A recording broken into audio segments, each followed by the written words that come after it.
a few steps how you can access Windows on your Mac. It was a friend of mine who asked me how to do that. Okay, normally you can use Parallel Desktop, which is a bit expensive, but I find it cheaper if you use Amazon Web Services in order to do that. We need to go to create a free tier account. In order to do a free tier account, you can come here to Google. You can just type free tier. So it's gonna give you all the details regarding how you can set up this account and so on. But remember, you're gonna need your credit card. But don't worry, they're not gonna charge you for your credit card unless you terminate the instance or you stop the instance. But I'm gonna explain in the video how you can do that so that you don't lose your money and nothing. Let's go back. So without further ado, we're gonna stop. I'm gonna click on sign in. So I'm gonna make another video in the future to explain to you what is root user, what is IAM user, and so on. By the way, IAM stands for Identity Access Manager, and so I have already one configured. I'm just gonna click here to access mine. Let's click here. Good.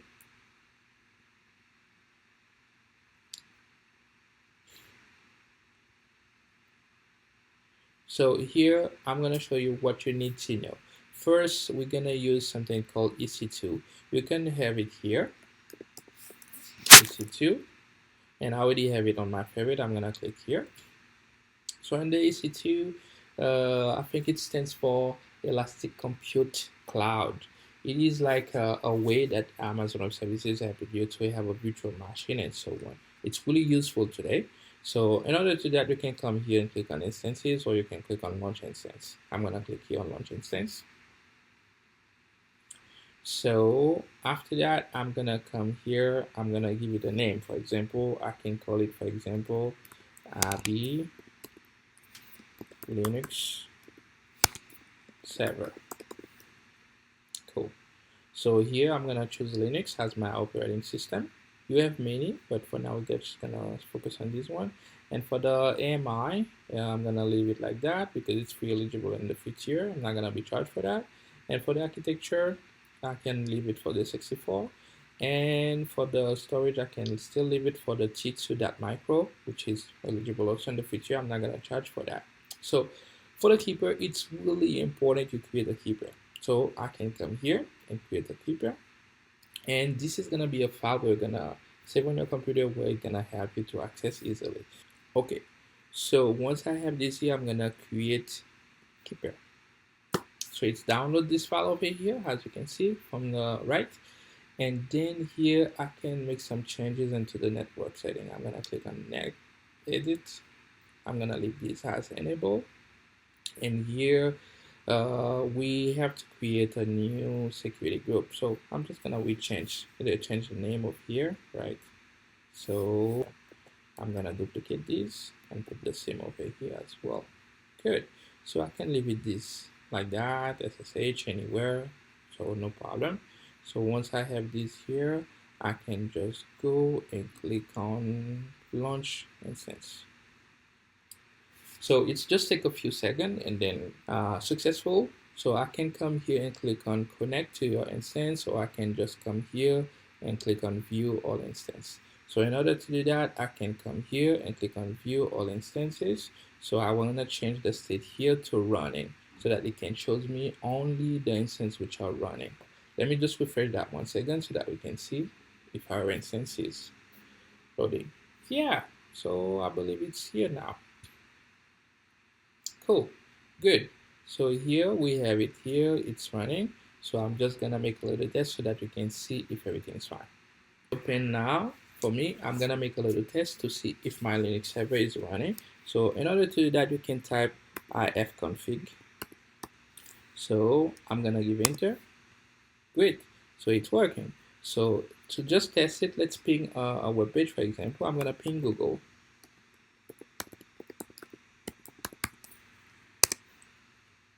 All right, seems working. So this was just a test for you to see that my Linux is working perfectly. So if you want to stop it, you just have to go to your keyboard and click on Control-C. And bingo, it stopped. So now we can go back to our instance to the next step. So we're gonna do the same for Windows. Let's go. Since we have our Linux server running, now let's go ahead. We're gonna make a new one for Windows to show you exactly how you can access Windows even though you are using a Mac, which is the purpose of the video. So in order to do that, let's go. Right now we're gonna click on launch instance, and now I'm gonna give it another name. Yeah, that's okay. Windows, we choose Windows over here instead of Linux because right now it's Windows, which is important for us. So I'm gonna let the AMI the same, the architecture 64. So now for the storage, I'll leave it for the T2.micro because it's free eligible in the future. I'm not gonna be charged for that. And for the keeper, I'd suggest you create a new keeper so that you don't have any problem. So in order to do that, I can come here, create a new keeper. The reason I don't use the keeper that I've created already, it's because I don't want to get confused with it. So let's go over here, we click on new keeper. Fine. I'm gonna leave it the rest like this, and then I'm gonna click on create keeper. Cool. Remember this file, we're gonna need it later. So after that, I'm gonna click here on edit the network setting. I'm gonna read another name because this name might be a bit crazy. I'm gonna copy it and put the same in the description here below. Yeah, so now as you can see, we're gonna change the inbound security group right here because we're gonna use Windows and not Linux. So I'm gonna show you how you can do that later, or you can change it. Let me just launch the instance. We're gonna change that later in the video. And let's go and click on launch instance. Good to go. So so we're gonna click on view all instances. As you can see, I still only see my Linux only running. So to avoid any conflict, I would suggest you to stop or terminate the instance of Linux because it's not gonna have conflict between the ports. But you can still change it as well. But since I'm not gonna use the Linux anymore, I'm gonna terminate this instance. Since you're not using it, terminate it. Bingo! As you can see here, I have my Windows instance running right now. So what I can do, I can come here and click on security, which is really important. I'm going to change the security inbound here. In order to do that, I will go here in the security group. I'm going to click on the link, or you can come over here as well and search for security group. So here you have to go to edit inbound rules because now we are going to access Windows, not Linux. It might be different. So what you can do, you can add a rule or you can edit this one, but I suggest you add a rule. In this case, I'm gonna search for RDP. RDP stands for Remote Desktop Protocol. And here I'm gonna come here and change this for anywhere IP version 4 so that it can just create any IP address for me easily. You can go ahead and delete this one and just click here on save rules. Bingo. So now that I have my security ready, so I can go back to instances and we're gonna try to connect. So in order to do that, you need to go to Apple Store, download this app which is called Microsoft Remote Desktop. It's gonna help you a lot so that you can know how to access remotely and so on after you got the instance running. So I already have it downloaded. I'm gonna come here. I will show you how you can load it, so on. So let's go and click on connect. Here you have two different ways. You have the session manager if you want. As an agent, you can enable it. You have also the EC2 serial console if you want to access a different way. But in our case, we're gonna use the RDP clients because I'm using my Mac. So in order to do that, you need to download this remote desktop file. So I'm gonna download this. Cool.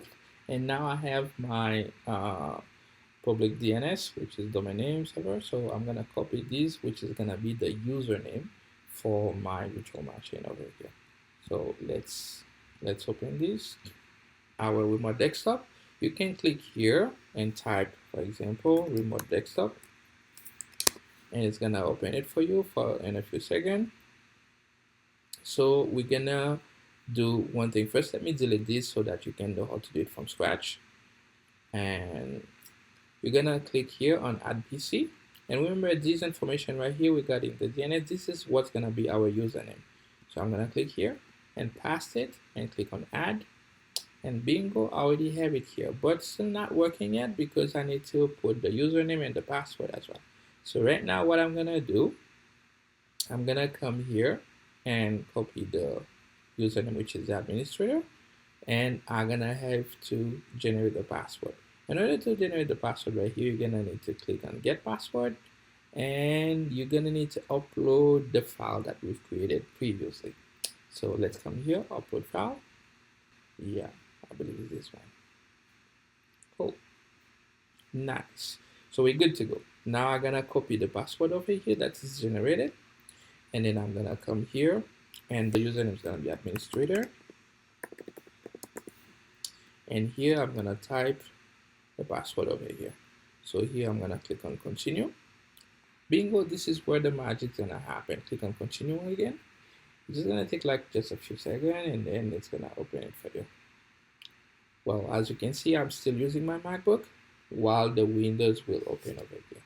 So this is how you do it. You just launch the EC2 instance, and then you choose an operating system, and then you configure it, and just a few seconds you got Windows on your computer. Meanwhile, I don't have any problem at all to still use my other apps over here, but I can still working on these over here. So if I double click here, I have it here, and yeah, that's it. Now we have Windows on our Mac working perfectly. So here you can see all of the configuration regarding Windows and so on. And remember, if you don't want it to charge you from your credit card, you need to go back on the instance and terminate the instance. Don't just stop it if you don't want to. If you're still gonna use it, okay, you can stop it. But if you don't want to use it anymore, delete it. Otherwise, you're gonna still get charged from Amazon Web Services and so on for that. All right. So let's go ahead and do that. I'm gonna come back. I'm gonna click on instances. So here I'm gonna change the states to put running so that I can see how many instances that I have running. So I have only one. I'm gonna select it first, and then I'm gonna click on instance states. And here I'm gonna click on terminate instance, and bingo. Now you're gonna see if I go back to my Windows, it's not gonna be able to launch no more. In fact, it's already sent me a pop-up, so that does something wrong. So that's because it's no longer there. If I click here, you see I can no longer access it because I delete the instance. So this is it, guys, and I believe this video might be helpful for some of you as well. So practice is everything. So I hope you liked it. See you in the next one.